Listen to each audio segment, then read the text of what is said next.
The highway stretched endlessly in front of me, pale gray beneath a sky that couldn't decide between sunshine and storm. I had been driving since dawn, the kind of long drive that makes you feel both restless and numb at the same time. In the back seat, wrapped in layers of linen, sat a wooden keepsake box, something my father once carved with his own hands. Inside it, I'd placed a pair of silver candlesticks that had passed from my grandmother to me. Tonight, I planned to give them to Darius as a gesture of blessing for his engagement.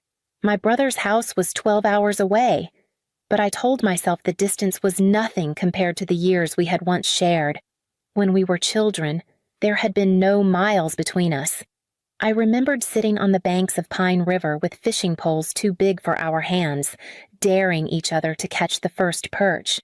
Darius always cheated, tugging his line to pretend he had a bite, and I would laugh until my sides ached. Somewhere between Illinois farmland and Missouri hills, the memories kept me company. We had whispered secrets beneath quilted forts, invented stories on long car rides, and leaned on each other when our parents fought in the kitchen. I thought about those nights when Darius would sneak into my room after a nightmare, insisting he wasn't scared, only bored. That was the boy I wanted to see again, the one I was willing to drive half a day for. The hours grew heavier as the road narrowed into smaller towns. Gas stations blurred together, coffee cups stacked on the passenger seat.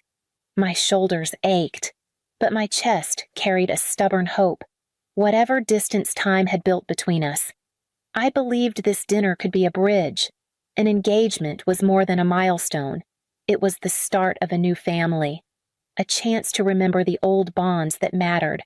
When I finally crossed into his city, the sky had gone soft and gray, the kind that held its breath before rain. I adjusted the keepsake box on the seat beside me and whispered to myself, as if the candlesticks could hear, "This is worth it." By the time I turned onto Darius's street, I felt the weight of exhaustion mingling with anticipation, both pressing against my ribs as I pulled into his driveway.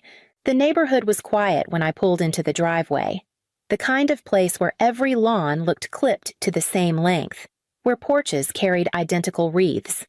Darius's house stood taller than I expected, all clean lines and sharp angles, nothing like the home we grew up in. I sat for a moment with the engine off, hands resting on the steering wheel, telling myself the long drive had been worth it.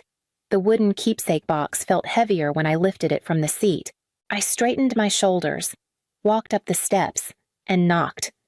For a few seconds, I heard nothing but the faint sound of laughter from inside. Then the door swung open. Maribel stood there, her hand still on the knob, eyes widening just enough to betray surprise before settling into something cooler. She looked past me, as if checking whether anyone else was there, then back at the box in my arms. "I brought something for the engagement dinner," I said, forcing warmth into my voice. She tilted her head, lips curving into a thin smile. "Oh," she said lightly, "they had the dinner yesterday." Her words landed like stones, each one sinking deeper. I blinked, thinking I must have misheard. "Yesterday. Just close family," she added, almost as an afterthought, though her eyes didn't waver from mine. The box pressed into my arms until it seemed to burn. Behind her, I caught the sound of glasses clinking, chairs scraping, the hum of people I wasn't meant to see. I stood frozen, the threshold between us more solid than any wall. Maribel's smile didn't change, but she didn't move aside either. For a moment, I thought Darius might appear behind her, that he would laugh and say it was all a mix-up. But the seconds stretched, and no one came. Maribel shifted her weight and said, almost politely, "Maybe another time." Then the door closed, quiet and final, leaving me alone on the porch with nothing but the weight in my arms and the echo of voices that no longer included mine. I sat back in the driver's seat, the keepsake box on the passenger side like an accusation I couldn't look away from. My arms still ached from holding it on the porch, waiting for a welcome that never came. The porch light glowed behind me, but no one opened the door again. No voice called my name. Only laughter drifted faintly through the walls, muffled and distant, as though I had already been erased from the picture. I stared at my phone, half expecting a message from Darius, some hurried explanation or at least an apology. Nothing. The screen stayed dark, the silence heavier than words could ever be. My mind began to turn through the years, unspooling small moments I had folded away the birthday I drove hours to surprise him, only to find he had gone camping with Maribel's family. The calls he promised to return but never did. The weekend I covered a bill he swore he'd handle. Each memory came back with the same quiet ending.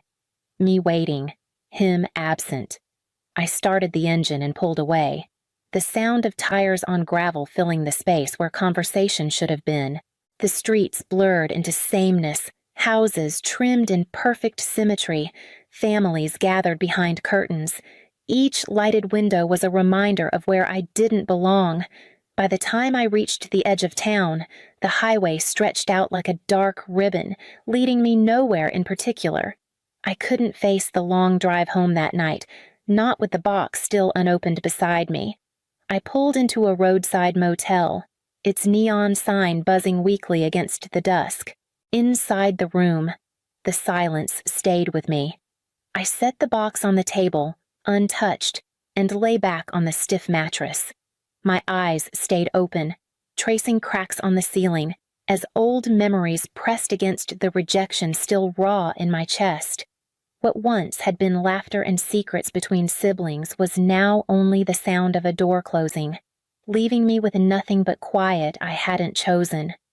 The motel night bled into morning, leaving me restless and hollow. By the time I finally drove back home, the house felt colder than usual, the stillness almost deliberate. I set the keepsake box on the hall table, unable to meet its gaze, and went straight to the drawer I rarely opened. It was a plain wooden drawer in my desk, but I knew exactly what it held: the quiet history of every sacrifice I had made for Darius. The first envelope I pulled out was marked with smudged ink, the loan agreement I had written by hand when he asked for help starting his first business. $12,000 money I had scraped together from savings meant for repairs on my roof. He promised me he'd pay it back within a year. Swore it was the beginning of something solid. That business closed before the ink on his plans had dried, and the repayment never came.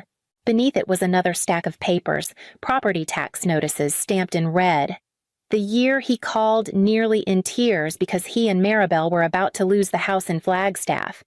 I wired $27,000 the next morning without hesitation. He said he'd never forget what I did for him, that he'd make it right as soon as they got back on their feet.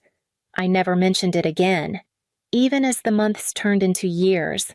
And then there was the credit card, the one in my name that he carried just for emergencies. The balance had grown and shrunk over time, but the pattern never changed: dinners, flights, things I never asked about. Every month I paid it, telling myself it was easier than starting a fight.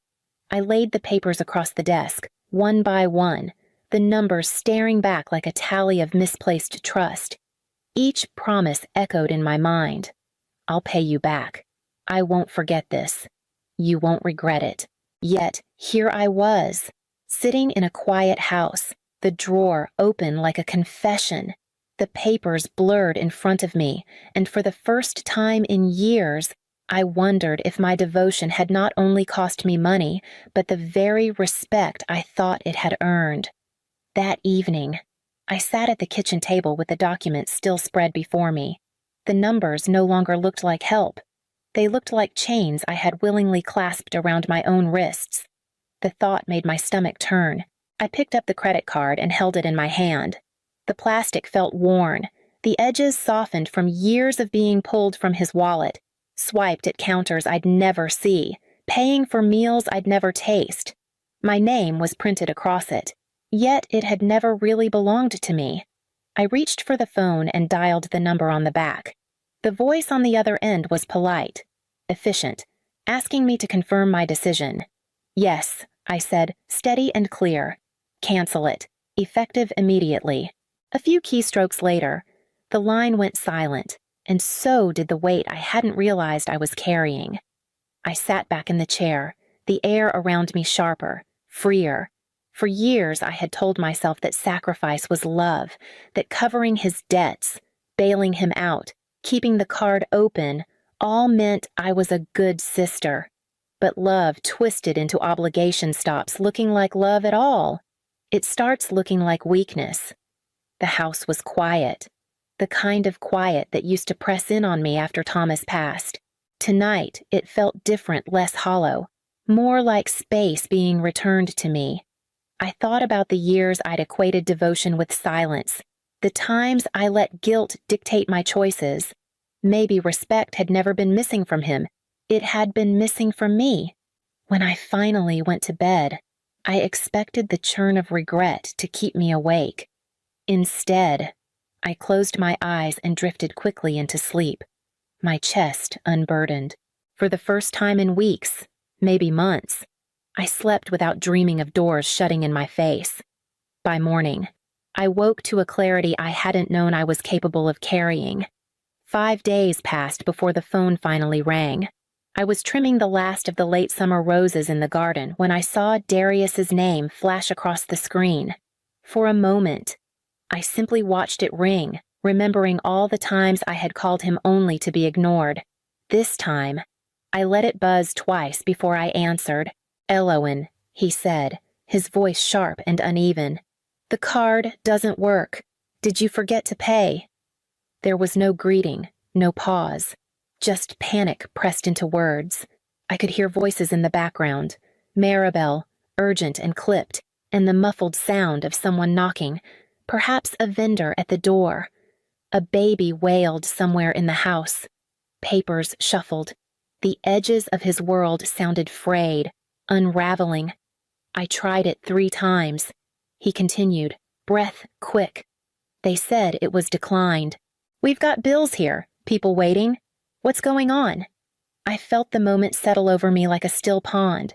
No racing pulse, no immediate scramble to fix it, just calm. The same card that had once tethered me to his emergencies no longer bound me. "I canceled it," I said quietly. He fell silent, the line crackling between us. Then came the sound of disbelief, the incredulous half-laugh I knew so well. "You what, Elowen? You can't just... How are we supposed to?" I closed my eyes and breathed in the scent of cut roses. "It was never supposed to be yours. Darius." His words tumbled, shifting from anger to pleading. "Just until I sort things out. I'll pay you back. I swear this time. Don't leave me hanging like this. Please." But nothing in me stirred to answer that old call. I let the silence expand, filling the space where my fear used to live. He waited, expecting the version of me who always rushed to soften the blow. She was gone. "I forgot," I said at last, my tone steady. I must have forgotten, before he could reply. I ended the call. The roses at my feet looked brighter somehow, their petals open to the fading sun, as if they knew a weight had shifted. The calls didn't stop after that first one. Darius rang again within the hour, and then again the next morning. Each time his voice shifted, bending between tones like a man trying on masks. At first, there was anger, the clipped, sharp syllables meant to corner me. Then came reason. His words softened, drawing on the old rhythm of persuasion I'd known since we were children. Finally, desperation. The voice of a boy asking me not to leave him behind. I listened to him cycle through it all, the same way I had listened so many times before. I remembered the way he used to smile when he needed something, how he could weave his charm into guilt until I couldn't tell one from the other. For years it had worked. I had believed in him even when I shouldn't, mistaking his need for closeness as proof of love. But standing in my kitchen now, phone pressed to my ear, I realized the spell was broken. His charm no longer warmed me. It only reminded me of how much I had given away without question. "Elowen," he said again, his voice breaking, "you don't understand what's at stake. Just a little more time. I closed my eyes, letting the quiet stretch between us until his words thinned into static. Then I spoke, soft enough that even I could hear the difference in myself. Oh, I forgot. The silence that followed was heavier than his anger, sharper than his pleading. Before he could find a reply, I ended the call. The house settled around me, no longer heavy, just still. I stood for a moment with the phone in my hand, feeling the ground steady beneath me in a way it hadn't for years. For once, the choice was mine, and it was not to save him, but to save myself. I set the phone on the counter, turned toward the window, and watched the last light of the day fade into the horizon, knowing the silence between us had shifted into something irreversible. The messages started 2 days later, long strings of words that tried to stitch themselves into excuses. Darius's tone swung wildly, first guilt, then sorrow, then promises lined with familiar desperation. "I never meant to hurt you," one read. Another followed with, "You know I'll pay you back this time. Just don't give up on me." And then, "Family shouldn't turn their back when things get hard." I read each one without replying. The sentences all blurred into the same hollow refrain I had heard for years. They carried weight once, enough to bend me back into silence.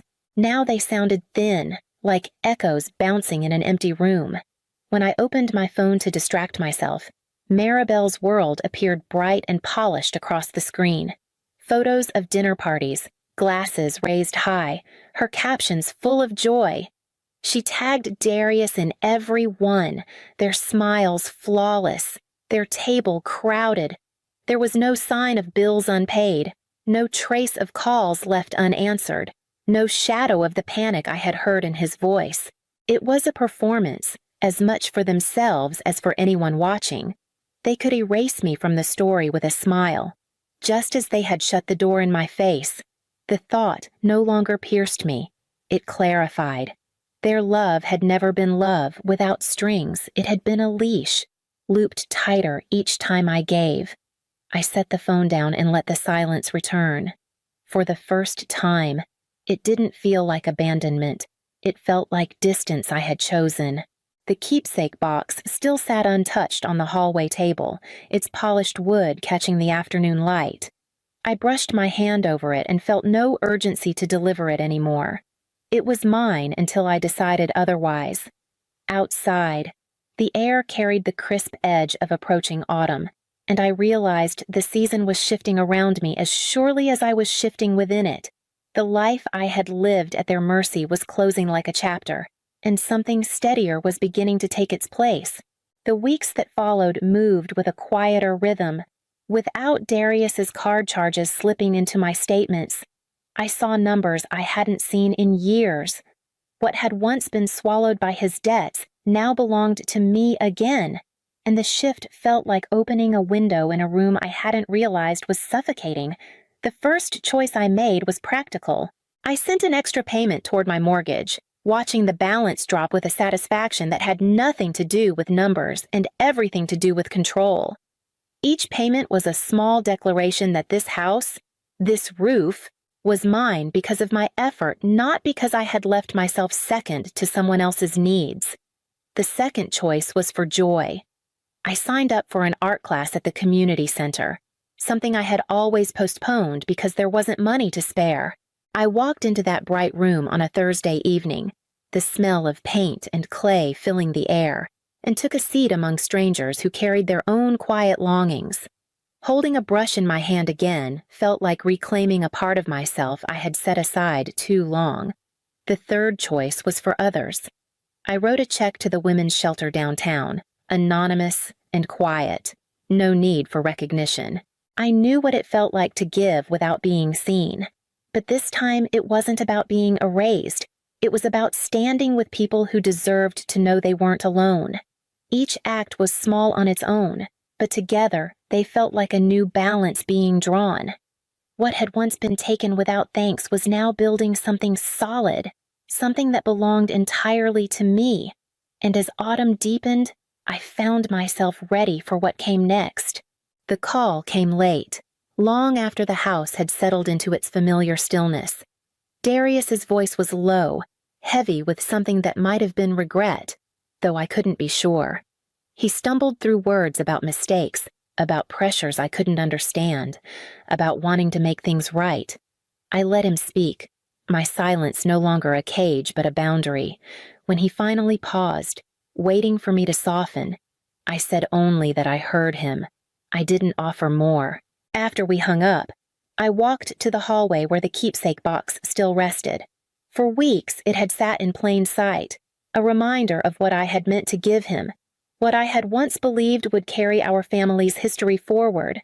I lifted it gently, carried it to my study, and opened the cabinet drawer where I kept the things that mattered most.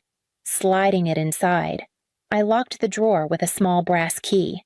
It no longer felt like a gift withheld. It felt like preservation, waiting for someone who would understand its weight and treat it with the reverence it deserved.